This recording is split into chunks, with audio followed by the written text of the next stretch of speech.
So you're trying to find the right dog trainer here in College Station. It can feel like a really big search, especially in a town as unique as ours. Today, we're going to break down what you should be looking for to help your dog really succeed here. Does this feel a little familiar? Life of the dog in College Station is, well, it's full of surprises. One minute you're on a nice, quiet walk, and the next you find yourself right in the middle of a sea of maroon and white. It's a lot for a dog to handle. You know, for a dog to handle everything this town throws their way, they need more than just sit and stay. They really need the skills to navigate a pretty dynamic environment with calm and confidence. And this list right here, this is the everyday reality. You're dealing with things like shared elevator rides in an apartment complex, those busy Northgate sidewalks, not to mention all the joggers and cyclists on campus. And let's not forget the legendary squirrels near Kyle Field, and of course the huge crowds on game day. A well-prepared dog can learn to manage all of this without getting stressed out. Okay, so with all that in mind, what's the most effective way to actually train for it? Let's get into the core philosophy you should be looking for in any trainer you're considering.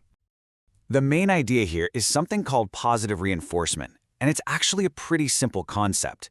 You just reward the behavior you want to see more of. This turns learning into a kind of fun game for your dog, instead of some kind of chore they have to do.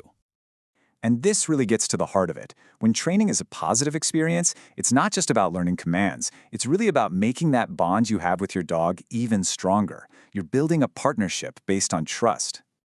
Seeing this comparison makes the difference pretty clear.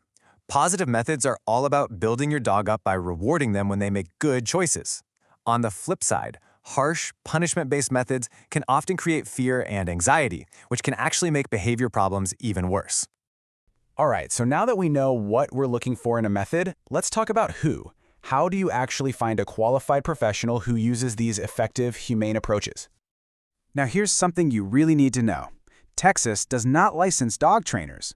What that means is that the responsibility is on you, as the owner, to do your homework and carefully check out a trainer's qualifications and their experience. All these letters can seem a bit much, so let's simplify it. If you're working on general good manners, basic obedience, look for certifications like CPDTK or KPA-CTP. But if you're dealing with more serious issues like real fear or aggression, you'll want to look for a certified behavior consultant. They'll have credentials like IABC, CDBC, which means they have specialized knowledge for those tougher cases. Let's get into the practical side of things now. We're going to talk about what you can probably expect to pay, and more importantly, the key questions you should be asking any trainer you might hire. So here's a rough idea of the costs for different training options right here in the area. Group classes are a great bang for your buck, especially for socialization.